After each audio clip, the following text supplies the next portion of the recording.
Report. A look back at a magical run for the '96 ASU football team. The side of football coaches that fans don't see from the stands. Plus, Mountain View High School is supporting a family whose ties run deep. A shining moment for one Veritas Prep freshman. And basketball is back in an Arizona region ravaged by COVID-19. These stories coming your way now on Cronkite Sports Report. Hello and welcome to Cronkite Sports Report. I'm Jack Johnson. And I'm Isabella Duran. We appreciate you joining us. It's been 25 years since the 1996 ASU football team won the Pac-10 title and captured an autumn's worth of spectacle in and around Tempe. I met with several former players who look back fondly on that magical season. The other way, touchdown, and it's pulled. There's another safety. This team won't die. The big fella Rogers is rolling. Heading into the 1996 season, Arizona State was not on anyone's radar for a Pac-10 title, much less a national title. That notion lasted only until their third game.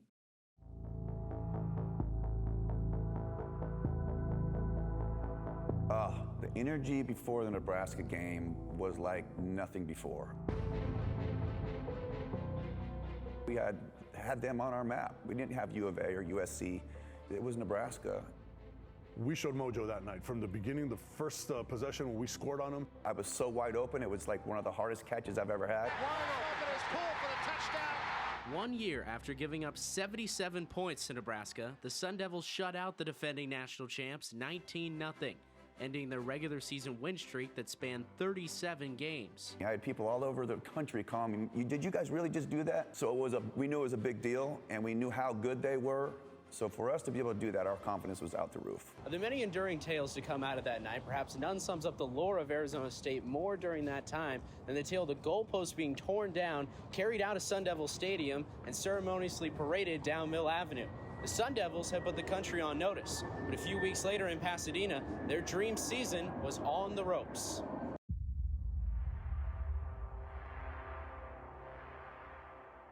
That UCLA game was the first time, especially that season, that I thought, oh my gosh, we might be in a hole here we can't get out of. Down by 21 points, ASU needed a hero. They found one in quarterback Jake Plummer. I was kind of surprised that we called it because we hadn't practiced it very much.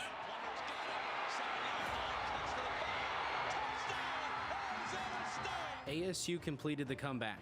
On the way out of the Rose Bowl, Plummer delivered a prophetic message. I had the offensive bus stop and I said, look at that stadium, guys, we're coming back. Put it in your mind right now. And there wasn't a guy who didn't believe that that was the case. And we're like, all right, cool, let's go. Jake had so much confidence, not only in himself, but in our team. Plummer's 96 season earned him a trip to New York that winter as a Heisman Trophy candidate, where he finished third in the voting for college football's top player. Weeks later, Plummer and the unbeaten Sun Devils would travel back to Pasadena to play in the Rose Bowl game, one win away from a national championship.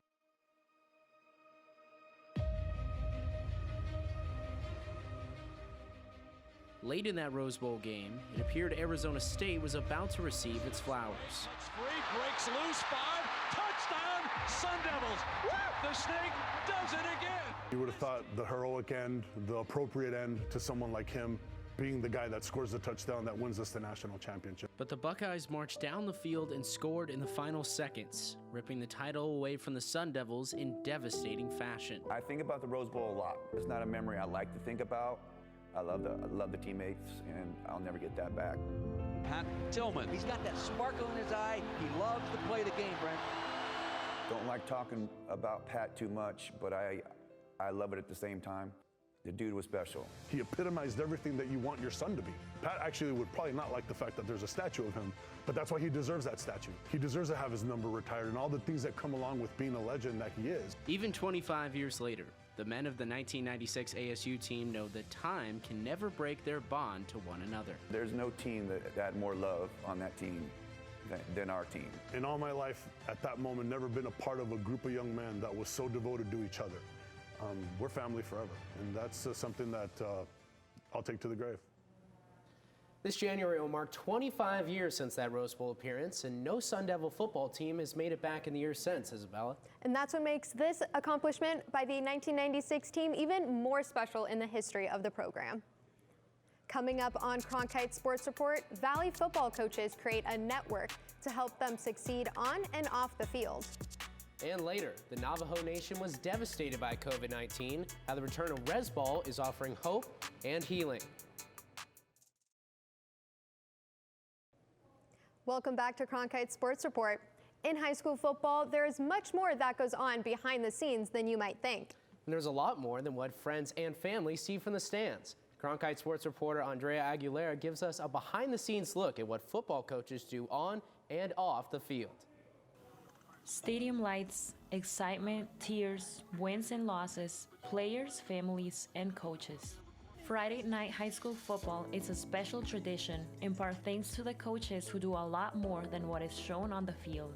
They work to develop not just quality athletes, but quality coaches as well. I've been extremely fortunate to be around a lot of great football minds, coaches, and people that have, instilled in me values and knowledge of the game and how to build relationships and how to network and build a program and schemes. Networking has been a key component for coaches in the state, especially for coaches of color. Jim Camarillo, the defensive coordinator at Saguaro High School, founded the Minority Football Coaches Network in 2019 to help give minority coaches more opportunities. So I thought if we could start in our local communities, help each other build relationships, network, ask for help, get guys working together. That was really kind of the approach to Minority Football Coaches Network. Camarillo started by organizing coaches' clinics, but it became a lot more than that. He had a goal in mind, to help coaches and to give back to the community. Through our networking of other coaches, those coaches become aware of communities in their neighborhoods. We get candidates that come to us and say, hey, how can we benefit from this? So it's really a two-way street. It's been really nice. It's been really, really, really successful. As the MFCN grew, the Arizona Football Coaches Association was reborn with the same goal in mind. Coach Camarillo was very big in bringing back the Arizona Football Coaches Association to spread out throughout the entire state. So Coach Cam started doing the coaches clinic, and then we just kind of merged, and it's better to partner, I think, than try to have compete.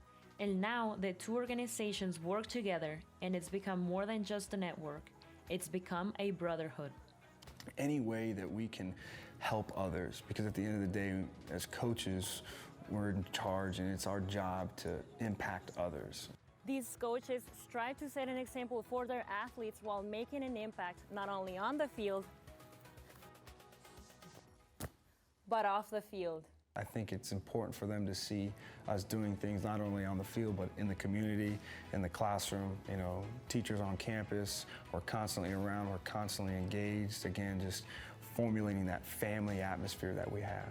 I want my kids to, 20 years down the road, my former players to be good fathers and good husbands and good employees and good citizens. I think that's probably the most important thing, the legacy I'd like to leave. Having full-time jobs, coaching, and running the organizations are not easy tasks, but the servant leadership mentality is what motivates these coaches to show up every day.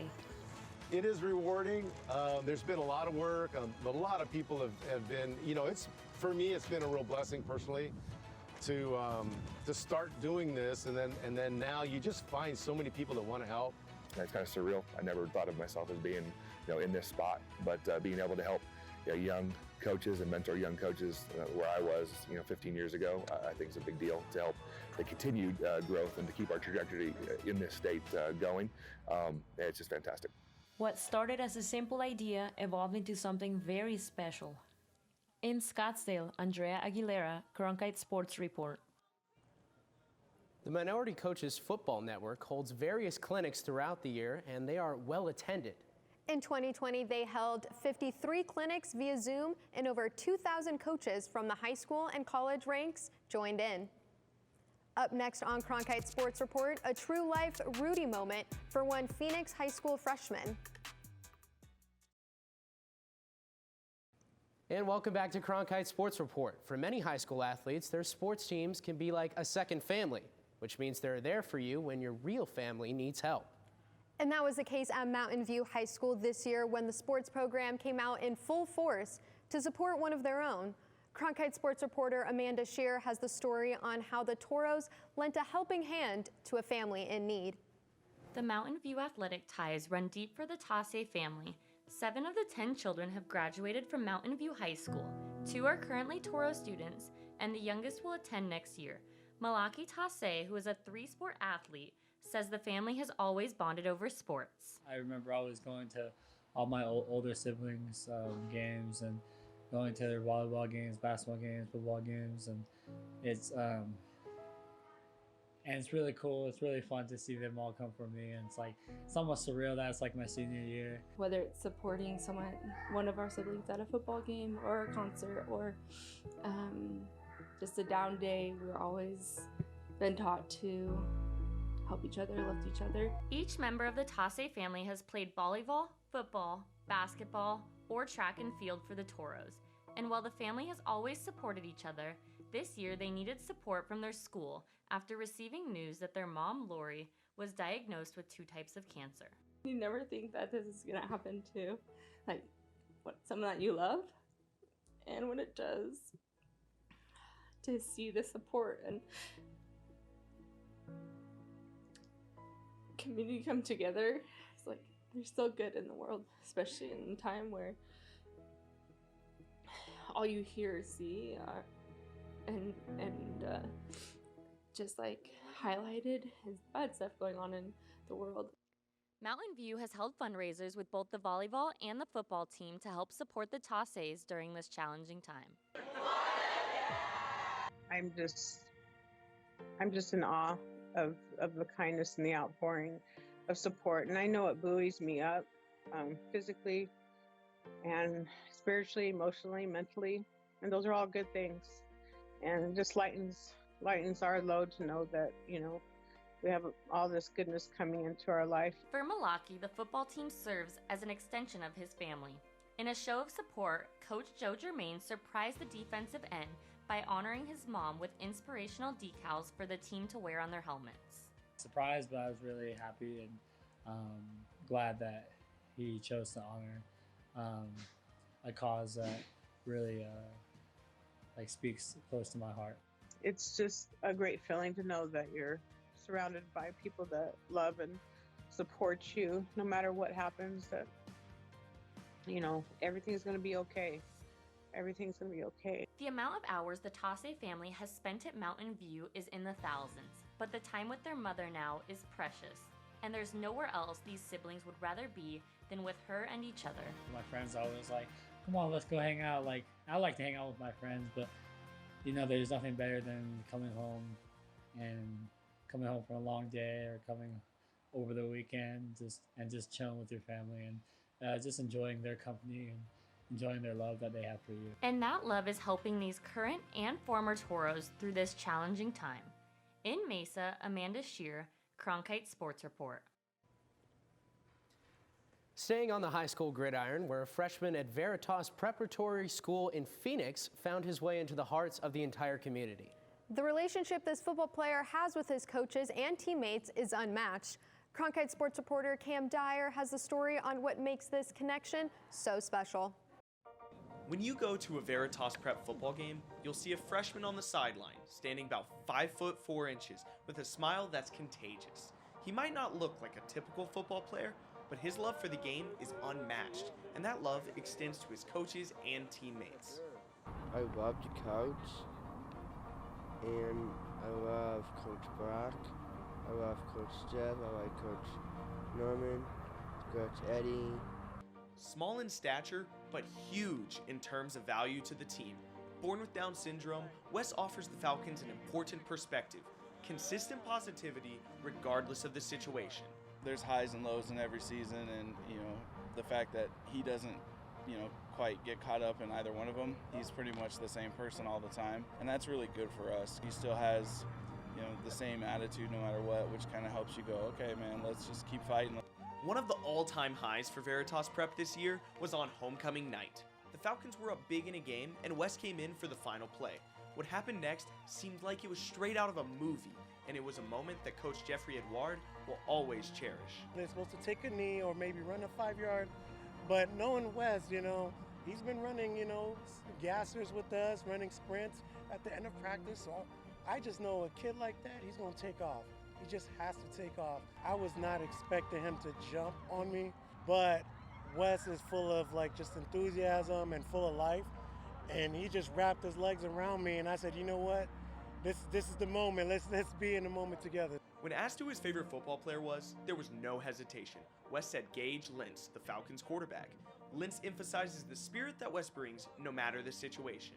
Earlier in the season, we were beat pretty bad, and I got pulled off fourth quarter, and he comes over and just gives me a pat on the back, and he's like, great job, Gage. You're doing so amazing. And it was kind of in a moment of where we're losing and it's pretty upsetting, he just lifted my spirits and was able to encourage me, and it was truly kind of something special. The encouragement and smiles Wes provides is apparent on and off the field. Each person he comes in contact with has a similar story. Each one includes Wes brightening their day. After he scored, I had a few former teachers reach out and they go, oh my gosh, I love that kid. And we're talking 2-3 years ago. And if he has that impact on somebody that, they see a minute clip and they know, I've missed his hugs every day before school, and I miss, the high five every time I saw him. If you're having a bad day, just go find Wes. And he, just his outlook. When I did leave Veritas Prep in 2018, part of what almost kept me there was I would have taught him. Wes has already secured his spot as a staple in the Veritas Prep community as just a freshman. What he brings each day is bigger than football, and his impact will continue to be felt for years to come.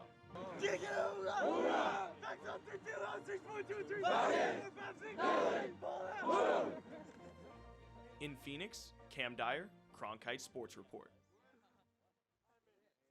Unfortunately, Veritas Prep ended up on the outside looking in for the playoffs. Yes, but thanks to Wes, the season was still unforgettable. Coming up next on Cronkite Sports Report, Rez Ball is back and providing much-needed healing to a COVID-shattered Navajo Nation. Welcome back to Cronkite Sports Report. Chinle High School gained notoriety for the Rez Ball documentary, Basketball or Nothing, which aired on Netflix. But the basketball season was canceled last year due to COVID-19, which also devastated the Navajo Nation. Cronkite Sports reporter Amna Subhan shows us how they've rebounded. For almost 2 years, the Chinle High School Wildcat Den sat, waiting for this, and this, and so much of this. When we lost the whole season last year, we were losing a little bit of our culture. Actually, it wasn't just a little bit. We lost a large part of our culture. COVID-19 halted basketball, or better referred to as Rez Ball, across the Navajo Nation, while ravishing the reservation. All but 2 Navajo schools canceled winter sports. That was alarming. That was devastating. That was enormously traumatic to the students, to the staff, to the entire community. At one point, the Navajo Nation was the pandemic hotspot of the entire country. It was especially heartbreaking for Sean Martin, whose athletic director's office faces a main highway. And I'm not kidding you, every 20 minutes, the ambulance would be departing. So for me, it was very real. Loss affected the entire community, including the 2 head coaches. Francine McCurtain lost her father. We kept our heads up, thinking that was going to come back, and it was heartbreaking. Raul Mendoza lost his daughter to the virus. Entering his 42nd year of coaching, he has dedicated his life to the game, which often keeps him away from his family. The canceled season allowed more time with loved ones. After she passed, I thought about, I'm glad that I was able to be with her. And then what if I wasn't there and she passed, and I would always wonder about it, if I could have done this or could have done that. Vaccination rates on the reservation are on the rise, which means restrictions are starting to lift. Gyms are opening back up, and now the healing begins.